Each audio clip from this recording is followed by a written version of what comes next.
Welcome to Into the Woods, a journey with the tarot. Here, we wander together into the woods to explore ourselves, the world around us, and the mysteries and joys of life through the tarot. I'm your host, Mari, a professional tarot reader and a musician. Grab your deck, and off we go.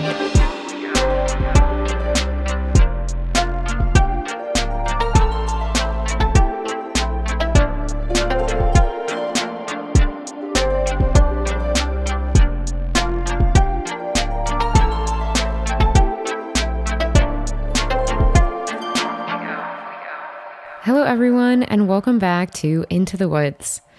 Today is an exciting day. We're going to talk all about the Tower card, one of the most feared cards in the deck, but also weirdly one of my favorites. And before we dive in, I just want to thank you all again for listening to the podcast and sending me some really nice messages about it. This has been such a fun and exciting passion project for me and has really helped spark my creativity again. And yeah, I've just been having so much fun with the podcast. If you've been enjoying it, remember you can easily support by dropping a 5-star review on Spotify, Apple Podcasts, or subscribing to the YouTube channel. If you didn't listen to last week's episode, it was my first interview with Melissa Anderson, a lovely tarot reader and therapist, and I did actually record video for that one. So you can watch the whole video over on YouTube. We had a really amazing discussion, and I hope to do some more interviews in the future. I'm going to be looking out for some special guests. So yeah, keep on listening and sharing this podcast with your friends and your family, and help me keep it going. So without further ado, the Tower. In her book, 78 Degrees of Wisdom, Rachel Pollack writes, "The person who lives only to satisfy the ego demands wealth, fame, and physical pleasure, ignoring both introspection and the spiritual beauty of the universe, raises a prison around himself." I love that quote, and I think it's very accurate. But I do think that many of us don't feel like we are only living to satisfy our ego, especially like if you're listening to this podcast, you maybe have a spiritual practice and are, trying to be connected to your body, the earth, and just being a good person. So I feel like she makes it sound pretty extreme, like this, you're only living for your ego, demanding wealth and fame. Like many of us probably don't feel like we're that extreme in our, ignorance of, the spiritual beauty of the universe, as she says. But we still experience Tower moments, even if we're not like this sort of cold-blooded villain type person, right? So it's an experience we all have. And it doesn't just come from being a selfish person who wants money and fame. I believe the Tower is an experience that comes when we've so completely denied our inner truth that the universe must step in to course correct us. And that doesn't always mean that we're just out there being a bad person or out there being a selfish person. It a lot of times just means we've somehow lost connection to our heart's desires and to who we really are. And what the Tower does is it creates a rock bottom so deep that somehow it's a relief, because deep down we've known all along that the ground beneath our tower was unstable. And we were deeply longing for change, and that might be unconscious. Maybe we don't know it. But a lot of times when the Tower comes, it sort of feels like a relief, and I'll talk about that later. The Tower is a greatly feared card in the tarot, and rightly so. It's an unpleasant experience, to say the least. But we also can't deny the immense benefits that come after the Tower moments in life. Thank gods the universe won't let us stay in towers that we imprison ourselves in. It will find a way to force us to change, often giving us no other option. As Rachel Pollack also says, it is spiritual force which destroys our psychic prisons. So in case you're not looking at the card and you need a reminder, in this card we see a lightning bolt striking a tower. The tower is up on a mountain. There's no door. There's a couple windows. There's fire coming out of the windows. There's 2 people flying out of the tower, to maybe their death below. There's also a crown that was on the tower, and the lightning bolt has knocked it off. So the crown is flying off the tower as well. So it is a scene of panic, of sudden destruction, of absolute chaos, right? Does not look fun. It's card number 16 in the major arcana. In numerology, we can reduce the number to 7 just by adding the 1 and the 6 together and classify it as a 7 card in a way. So 7 is a number of paradox. It's both lucky and evil. It's spiritual and holy and sinful. It's the number 3, which is cycles, motion, synthesis, combined with the number 4, which is stasis and containment, right? They're kind of opposites. So I like how this translates to the tower because it's both horrible and beautiful. It's terrible, but necessary. We dread it, and yet we crave it.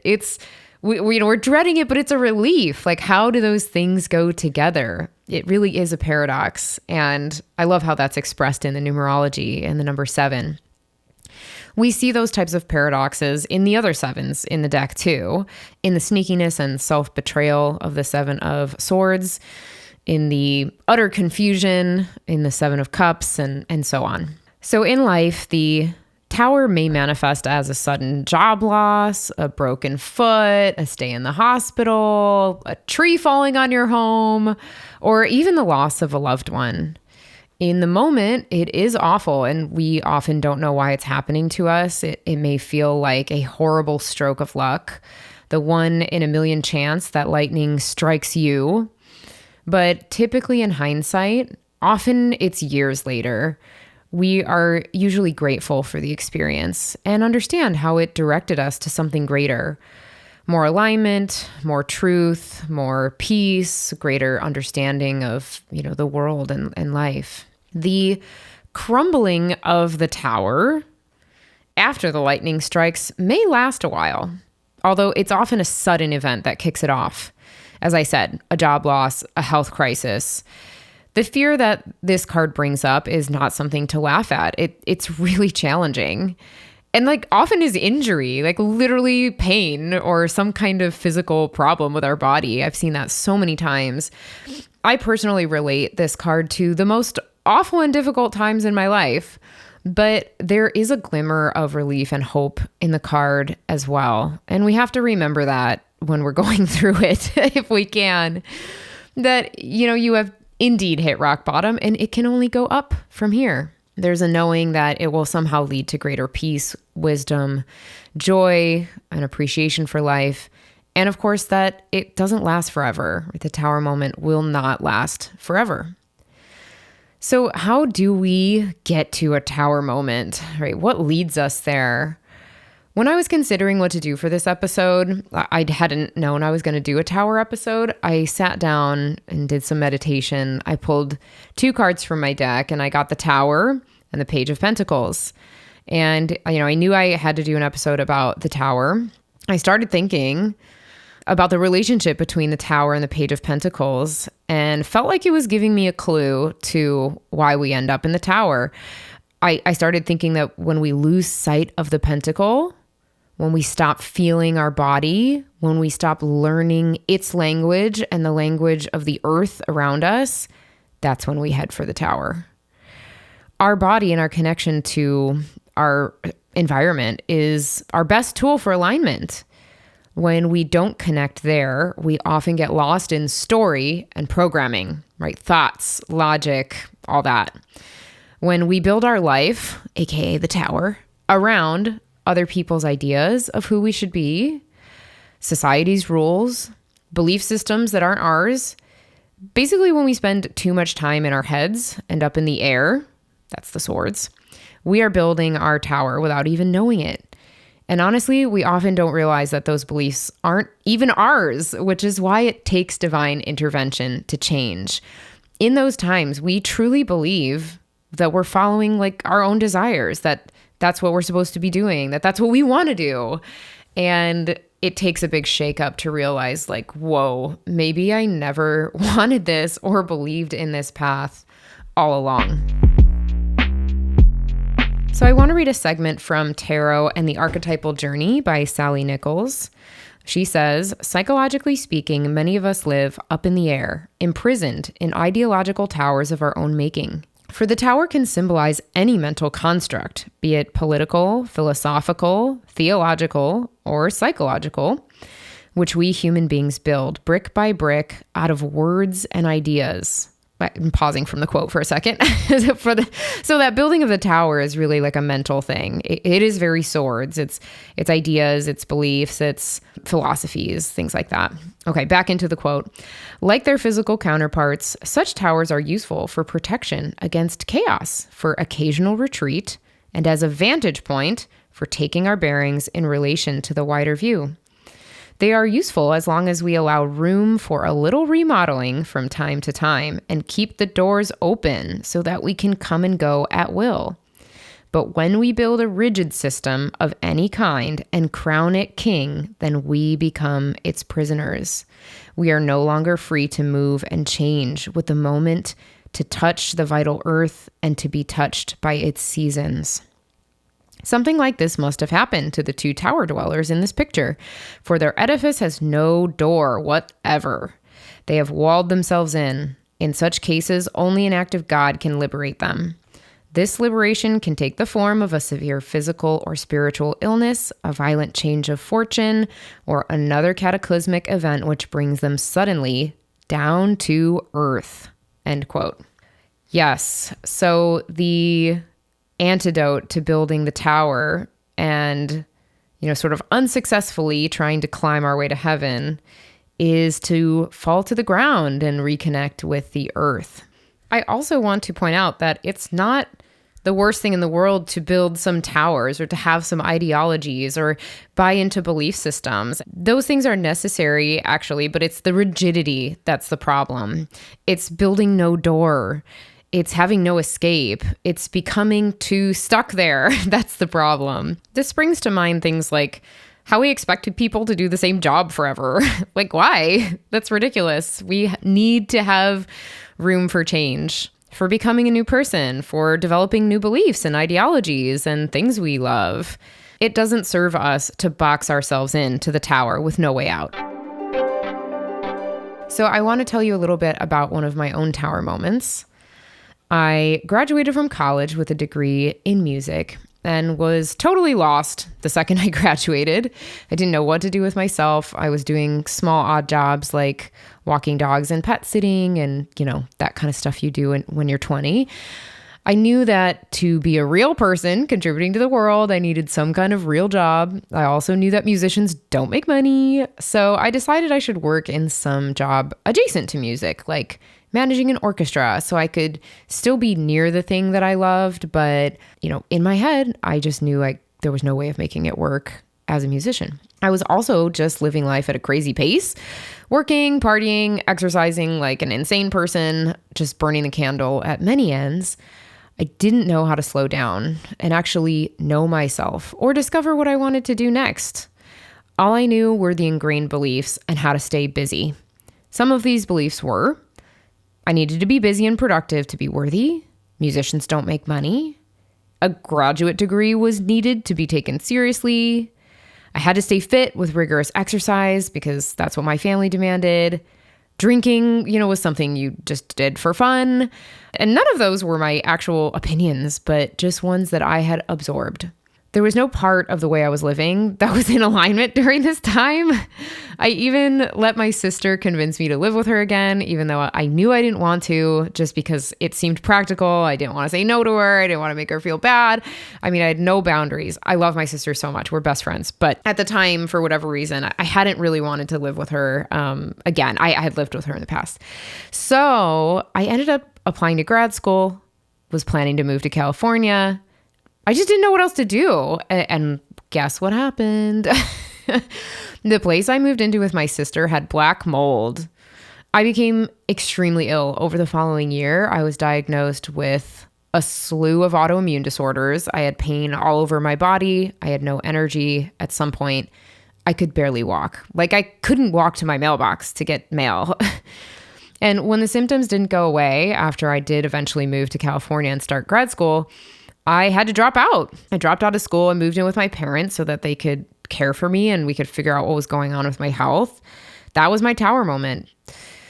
The moment that the mold, my insane pace of living, and all the things I was doing that I didn't really want to do caused essentially my nervous system to shut down entirely.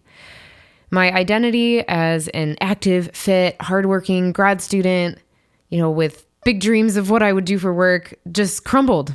Now I was a sick person living at home with my mom and dad and with no idea how to get better or what to do with my life. So while I was ill and basically resting all the time, I ended up going down a big spiritual rabbit hole, which is usually what I do. All I could do was lay around. So I devoured books. I got really into the teachings of a spiritual teacher I've always loved named Leslie Temple Thurston. I meditated daily. I was studying the writings of Yogananda and Kriya Yoga because I was living with my parents in San Diego and they were close to the Self-Realization Fellowship in Encinitas. I was visiting there. And as I improved, I did go back to school part-time. And, then I slowed down so I had time to do what I needed. I discovered Iyengar yoga, which worked so well for me in a body that was just no longer able. I couldn't do the kind of insane fitness that I had enjoyed before. I really needed some kind of movement that was more compassionate and could cater to what I needed at the time, a gentler approach. And throughout this healing process, I started to piece together the connection to my body and my own soul again during this downtime. And that's one of the gifts that the tower can give you is some downtime, right? If you get really sick, what do you have to do? Nothing. If you lose your job, what do you have to do? Nothing. So a lot of times it does end up giving you time and space. So in the long run, this did eventually lead me to getting back into music and, being a musician myself, working in music. I also found my husband during that time, during my recovery, much healthier relationship than I'd ever been in. I found my spiritual practice again. Many, many things happened post-tower that I'm so incredibly grateful for and just don't think I would have taken the time for if it hadn't happened. Also, it just gave me great compassion. As like an able-bodied, privileged person with a very pleasant upbringing, I really don't feel like I had that much compassion for people in the world before this. It was kind of like, why isn't everyone just doing great? It's like so, ignorant really. But I feel like after my tower moment, I had so much deep compassion for literally everybody. I was like, wow, everyone struggles like this, like everybody goes through something like this or their whole life is like this. And I really feel like I changed entirely into a much better person after this experience. If you are going through this now, it really does feel like an entire crumbling of identity. It's painful, confusing. How could this happen to me? I think back to that time and I felt like I couldn't even recognize myself. I mean, I was so much a victim too. And, in part, rightfully so, it was horrible. Everyone felt bad for what I was going through. And, I could just barely move and all that. So yeah, I was in a lot of self-pity and all of that. And really was like, why? Why did this need to happen to me? Why? Like, why? So unlucky to have lived in a place with mold. But as I said, one of the gifts of the tower is that you may find yourself forced into a slower pace. You may be able to rest more. You may be able to just have some more space for mental freedom. And it may not mean you have more energy, but you may just have less to do and have more time with yourself. So hopefully in this time, we reconnect to the pentacle, coming back to that page of pentacles. We relearn how to connect to the body. We learn how to be present in the world and reality around us. What is this life about, if not experiencing it through this body that we have in this lifetime? Instead of, getting lost in the swirl of collective ideas, beliefs, pasts, and experiences that aren't even ours. Another amazing thing about the tower, it sets off that final incredible sequence of the major arcana. The peace, hope, and relief that comes after the collapse, that's the star. The waiting through shadow to find your truth, that's the moon. The wisdom and clarity and joy that finally comes, the sun. The understanding that you don't actually want to bring those old parts of yourself forward, judgment. And finally, the immense gratitude and a deep knowing of how vital the whole experience was and how beautiful that whole bigger picture is. That's the world. If you're still afraid of the tower, I'd like to bring up one more thing. Researchers at Harvard Business School ran a study and found that experiencing a wide spectrum of emotions, which they call emodiversity, creates better mental and physical health. They found that experiencing a diverse range of positive and negative emotions was also healthier than having a very narrow, monotonous, negative emotional life. So experiencing that full, rich spectrum of human conditions leads to less depression, lower chronic inflammation, and fewer doctor visits. That's what they found. So I don't mean to make light of a very, very serious and challenging part of life. But if you can zoom out and take in the bigger picture, these experiences can and probably will contribute to you being a healthier and potentially happier and more content person in the long run. I actually get really excited when I see the tower come up in readings because it means that change has been a long time coming and it's usually here. And it's up from here, especially if you don't fight it. If you can trust that the universe is working for your good, it can be easier to pivot and realize like that job or that relationship or your way of living, has it even been working for me? Maybe not. So it's easier said than done. I know in the moment, it's more just like, why? This is so hard. Why? But hopefully you can sort of leave the why to the side, just get through it, figure it out, day to day, and know that like years down the road, you're going to be grateful for it. Oh my God, I hate it. In Sally Nichols' book, she also writes, one of the possible outcomes of our own meditation on the tower might be to help increase our awareness of areas in our own life when we are in danger of psychic imprisonment, of attitudes or ideas we have crowned king.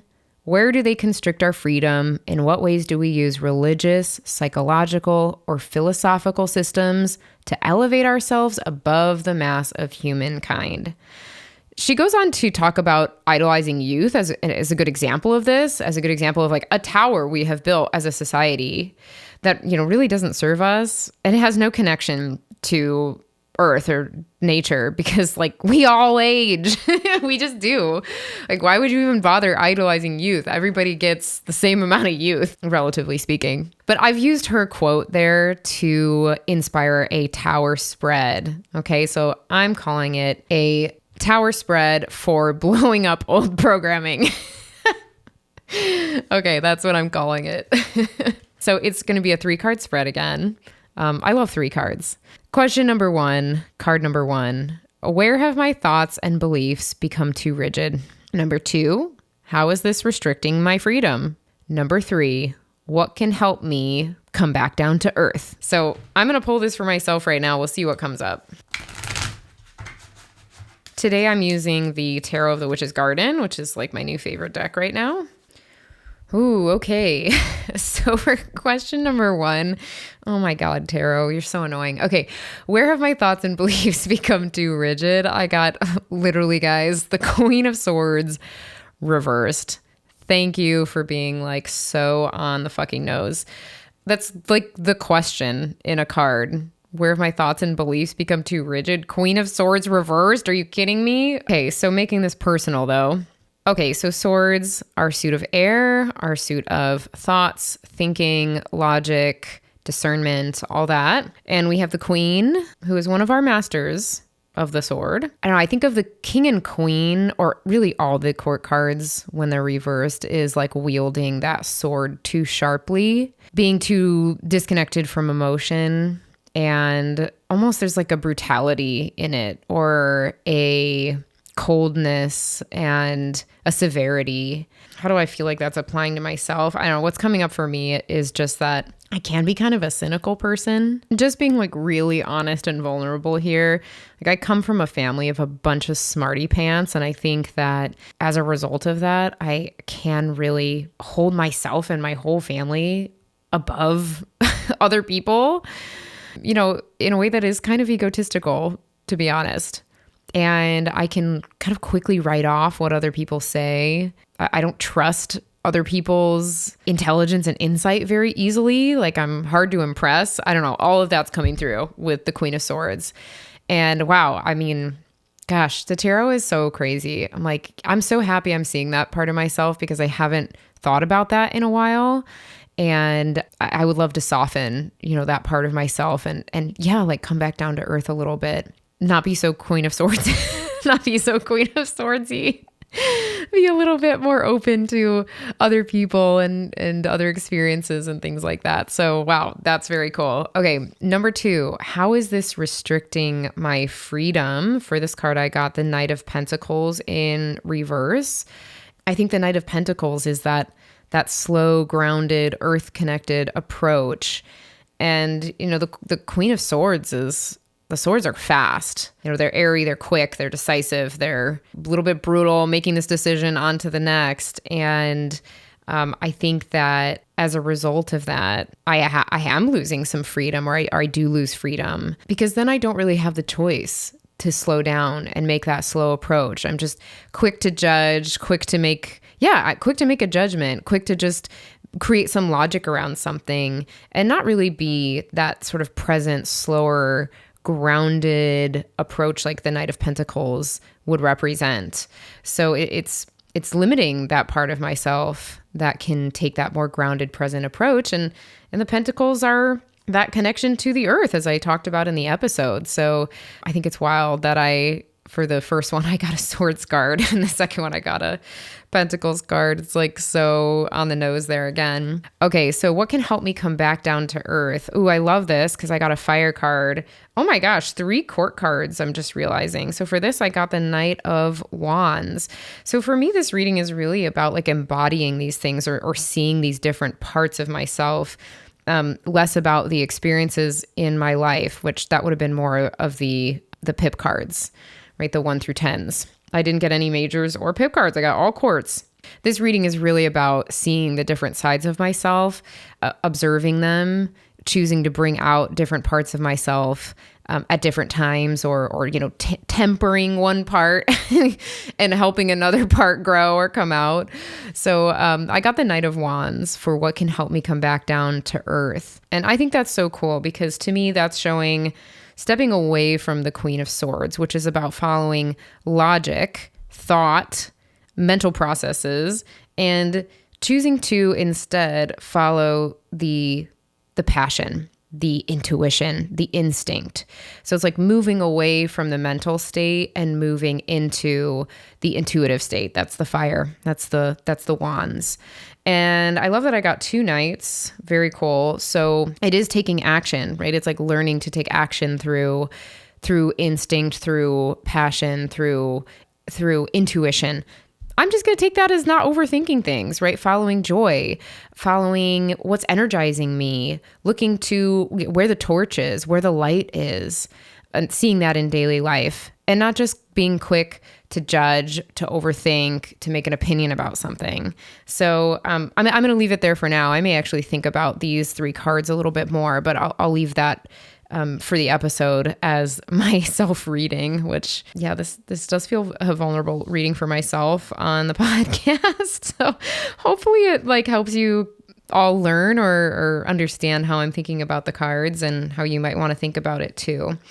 So yeah, very cool reading. And I would highly recommend doing this spread for yourself if you are feeling a little trapped, maybe in your own mind, which I've lived a life of that. So I'm better now than I ever have been, but Queen of Swords is telling me I'm not done. Okay, well, sending you all so much love and compassion for whatever you're going through right now, whether you're in a tower moment or you're not. I'm sure you've been through one. We all have. So yeah, sending you like extra love and a huge hug. Do something today that brings you joy. Do something the Knight of Wands would do, right? Following that passion, following that spark within. Thank you so much for listening. Episodes are out every Tuesday. Again, you can subscribe Leave a 5-star review on Spotify and Apple Podcasts. You can subscribe on YouTube. You can follow me on Instagram at Mari of the Woods. Feel free to drop me some listener questions or things you want discussed on the podcast. You can email me at info@mariofthewoods.com, and Mari is spelled Mari. The editing, artwork, and music for this podcast is all done by me. Until next time, have a wonderful week and happy wandering.